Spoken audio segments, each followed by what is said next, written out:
Hello everyone. साथियों, CDP की दुनिया में आपका स्वागत है। साथियों, आपको पता होगा कि आप पिछले कुछ दिनों से इस चैनल के माध्यम से सीडीपी यानी बाल विकास आप पढ़ रहे हैं, ठीक ना। तो इसी सीरीज में, अगली सीरीज में, जैसा कि आपको पता होगा, चर्चा करेंगे। तो एक एक करके क्वेश्चन देखेंगे। जैसा कि फर्स्ट नंबर क्वेश्चन आपके स्क्रीन पर दिख रहा होगा। इसमें कहता है, क्या किस उम्र में नवजात शिशु जो है अपनी माँ यानी माँ की आवाज़ को पहचानता है, ठीक ना। कहने का मतलब है किस उम्र में बच्चा जो है नवजात नया है, क्या है, बच्चा जब जन्म लेता है तो कहता है अपनी माँ की आवाज़ को, ठीक ना, कब पहचानना करता है। तो इसका जो होगा आपका यह क्या हो जाएगा, यह जन्म पर ही, यानी क्या देखते होंगे, आपको बता देता हूँ। जब छोटा ये नवजात मतलब बच्चा जब जन्म लेता है तो देखते होंगे कि एक माँ की गोद में है और दूसरा है, तो वो माँ की गोद को भी पहचान लेता है, ठीक ना। क्योंकि पता होगा माँ माँ होती है, क्या होती है, माँ जो है वो माँ जो है क्या होती है, माँ माँ होती है। उसकी देखिए, अगर गोदी भी चेंज होता है ना तो भी बच्चा पहचान लेती है कि हम माँ के गोद में है। अगर उसे बिस्तर पर सुला दीजिए, जैसे माँ के गोद में सोया हुआ है, उसे जैसे ही बिस्तर पर आप सुलाते हैं तो कभी काल बच्चा क्या हो उठ जाता है और माँ माँ करने लगता है, ठीक ना। आप दूसरे व्यक्ति भी है ना, फिर भी आप क्या कीजिए, जैसे एक व्यक्ति उनकी आवाज़ और दूसरी व्यक्ति की आवाज़, ठीक ना, तो अपनी माँ की आवाज़ को यह बच्चा जो है यह क्या करता है, यह पहचान जाता है। यानी पहचानना की जो स्टार्ट है यह बच्चा जन्म पर ही कर देता है। उसके बाद अगला क्वेश्चन, जैसा कि आप स्क्रीन पर देख पा रहे होंगे, इसमें कहता है जब बच्चे समूह खेल में भाग लेते हैं तो बच्चे निम्न में से क्या सीखते हैं। यानी समूह खेल जैसे कबड्डी हुआ, इस सब में अगर क्या करते हैं बच्चे भाग लेते हैं तो क्या करता है, बच्चे में क्या सीखते हैं, ठीक ना। कोई भी अगर समूह खेल बच्चे खेलते हैं, ठीक ना, तो उसमें क्या भावना आती है, भावना का मतलब एज ए सेंस वो किसमें क्या सीखता है।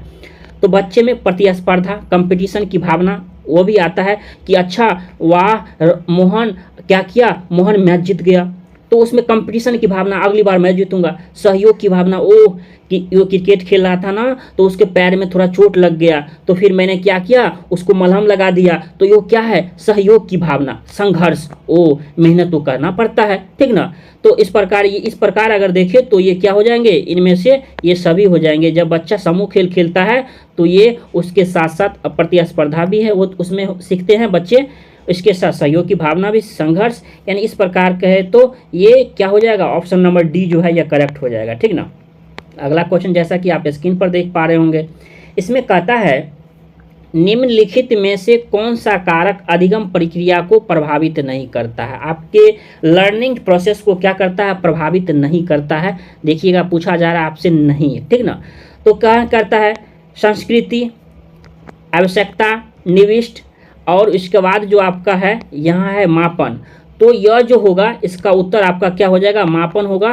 क्योंकि ये तीनों जो है, ये तीनों, संस्कृति भी प्रभावित करता है, आवश्यकताएं भी करती है, और क्या करती है, निविष्ट मतलब होता है आपका कोई स्किल, ठीक ना, क्या होता है, स्किल, तो ये भी प्रभावित करता है। तो क्या नहीं करता है, तो मापन, किसी चीज़ की मापन करना, ये आप इसको प्रभावित नहीं करता है। इसका क्या होगा, ऑप्शन नंबर डी जो है ये आपका करेक्ट हो जाएगा। इस सवाल को जो है ना, अभी जैसा कि आप स्क्रीन पर देख पा रहे होंगे यह क्वेश्चन, उस क्वेश्चन को अच्छे से समझने की कोशिश कीजिएगा, क्योंकि हर एक पेपर में आपको यह क्वेश्चन देखने को मिलेगा, ठीक ना। और मैं अच्छे से समझाने की कोशिश भी कर रहा हूँ।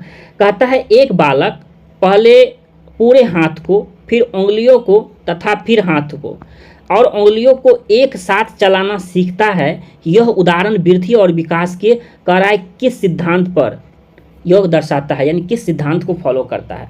एक बालक है, ठीक, क्या करता है, पहले पूरे हाथ को, फिर उंगलियों को, फिर हाथ को और उंगलियों को। आपको क्वेश्चन समझ में आया, ठीक है।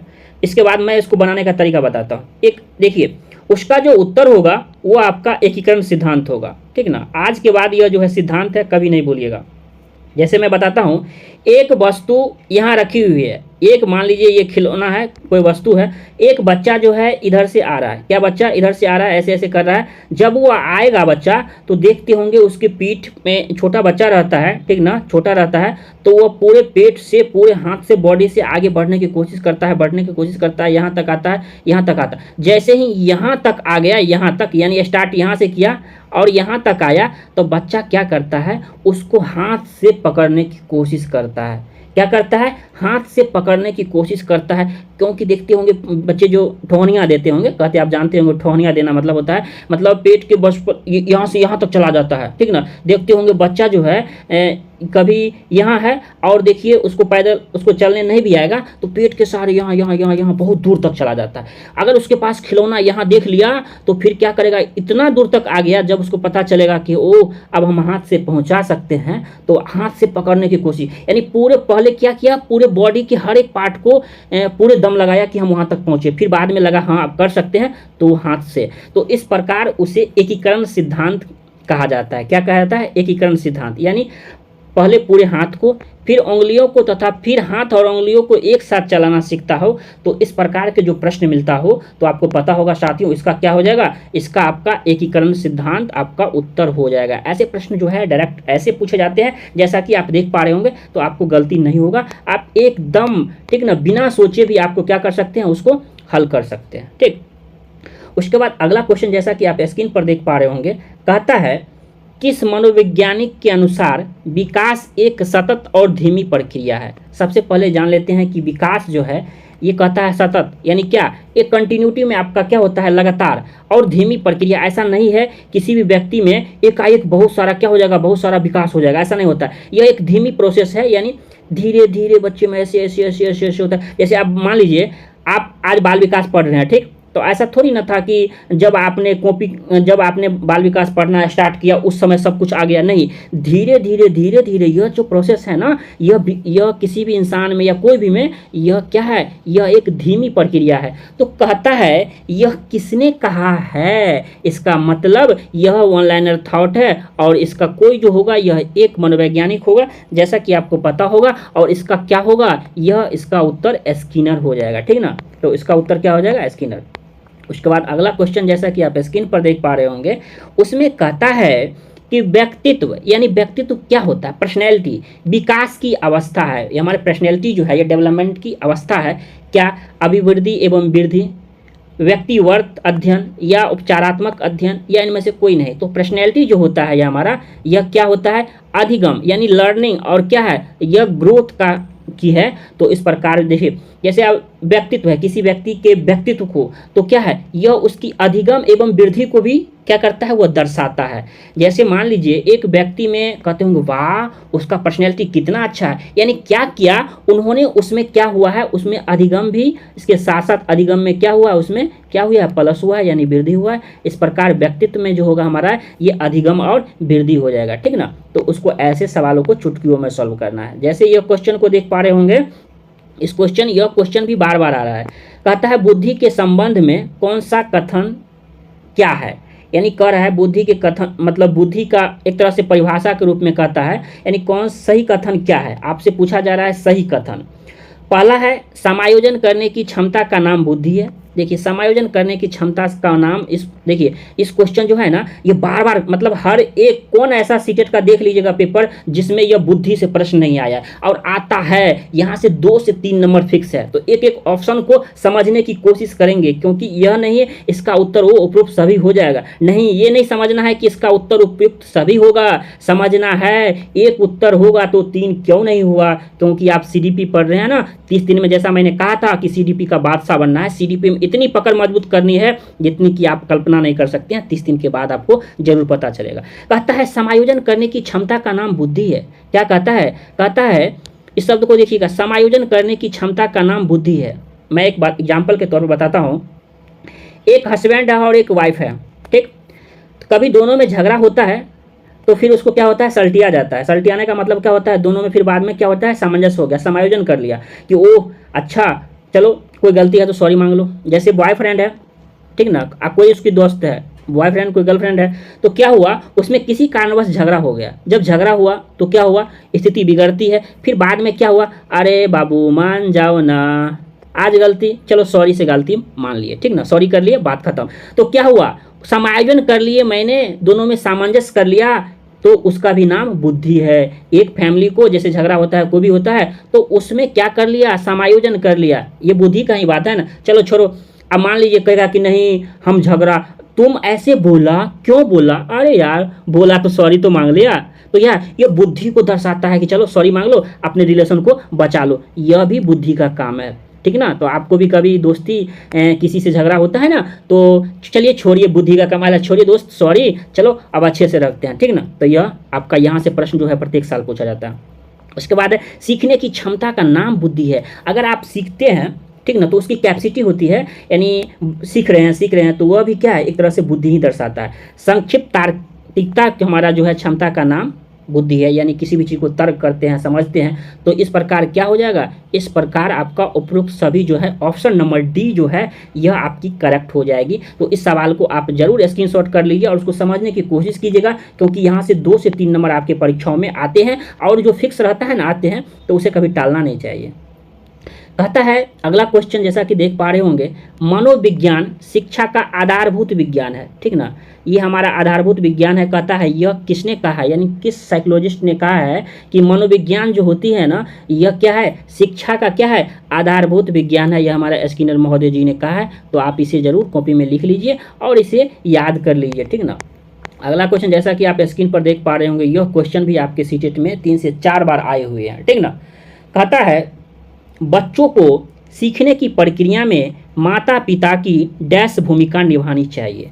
यानी कहता है एक माता पिता को क्या करनी चाहिए, बच्चों को सीखने की प्रक्रिया में, बच्चे सीखते हैं तो नकारात्मक कभी नहीं हो सकता है, माता पिता कभी बच्चों के लिए नकारात्मक नहीं सोचते हैं ना। देखिए 2 व्यक्ति जो है ना वो कभी नहीं सोच सकते हैं नकारात्मक, एक गुरु और एक माता पिता। अग्रोन्मुखी मतलब होता है बच्चे जैसा चाहते हैं ना तो उसको आगे बढ़कर उसका हाथ पकड़ना, और बच्चे जो चाहते हैं ना तो उसे आगे के लिए क्या करना, उसमें उसकी क्या करना, हेल्प करना। सहानुभूति क्या होता है, सहानुभूति का सेंस अलग होता है। जैसे बच्चा टेंशन में या कोई अलग सहानुभूति देना, अच्छा उसको ये हो गया, फेल हो गया, फिर उसको सहानुभूति दे दो कि आगे मेहनत करो। तो एक माता पिता को हमेशा क्या रखना चाहिए, एक माता पिता को हमेशा अग्रमुखी होना चाहिए। क्या होना चाहिए, अग्रमुखी भूमिका निभाना चाहिए। यानी बच्चे को मान लीजिए, एक बच्चे को मान लीजिए, जैसे आपको मान लीजिए टीचर बनना है, क्या बनना है, टीचर बनना है, क्या करना है, टीचर बनना है, ठीक। जैसे ही आप टीचर बनते हैं तो माता पिता क्या करते हैं, सबसे पहले आपने क्या किया, डीएलएड किया या बीएड किया, फिर आपको कहेंगे नहीं सीटेट की तैयारी करो, फिर ऐसे करो, फिर आपको क्या है, ये माता पिता जो होते हैं ना बच्चों के लिए क्या करते हैं, उनका सब कुछ बच्चा होता है, ठीक ना। यानी आप हम सभी क्या है, ये जो माता पिता होते हैं ये अग्रमुखी भूमिका निभाते हैं। तो इस प्रकार आप कभी भी सहानुभूति पूर्वक मत मारिएगा, उत्तर ये आपका क्या होगा, अग्रमुखी। यानी हमेशा याद रखिएगा यह अग्रमुखी माता पिता ये उनकी भूमिका रहती है, ठीक ना। अगला क्वेश्चन, जैसा कि आप स्क्रीन पर देख पा रहे होंगे, कहता है बच्चे जो चाइल्ड दुनिया के बारे में अपनी समाज का सृजन करते हैं, इसका श्रेय किसको जाता है, किसको जाता है श्रेय, यह पियाजे महोदय जी को कहा जाता है। जब भी कहता है बच्चे की बात आए, ठीक ना, तो दुनिया के बारे में अपनी समाज का सृजन करते हैं, इसका श्रेय जो है यह पियाजे महोदय को जाता है। आप इसे याद रख सकते हैं, ठीक ना। वैसे भी जीन पियाजे जो है बच्चों से ज़्यादा लगाव था। उसके बाद है अगला क्वेश्चन है, अवधारणाओं का विकास मुख्य रूप से किसका हिस्सा है। अवधारणा मतलब क्या होता है, कॉन्सेप्ट। कॉन्सेप्ट कहाँ आता है, कॉन्सेप्ट आता है आपके दिमाग में। कहाँ आता है, आपके दिमाग में। यह कॉन्सेप्ट बहुत अच्छा है, यानी क्या आपने क्या किया, अच्छा ये जो कॉन्सेप्ट है एक सवाल को अलग तरीके से क्या करना चाहिए, बना रहे हैं। यानी आपका कॉन्सेप्ट माइंड में डेवलप हुआ। और माइंड क्या होता है, क्या शारीरिक होता है, सामाजिक होता है, संवेगात्मक होता है, नहीं, यह आपकी बौद्धिक विकास होता है, यानी कॉग्निटिव डेवलपमेंट होता है। क्या होता है, कॉग्निटिव डेवलपमेंट। तो अवधारणा क्या हुआ, यह आपकी बौद्धिक विकास को दर्शाता है। तो यह किसका हिस्सा है, आपका यह कॉग्निटिव डेवलपमेंट यानी बौद्धिक विकास का हिस्सा है, ठीक ना। तो इसका ये उत्तर हो जाएगा। अगला क्वेश्चन, जैसा कि आप स्क्रीन पर देख पा रहे होंगे, कहता है मूल्यांकन किया जाना चाहिए। कहता है हमारा मूल्यांकन किया जाना चाहिए।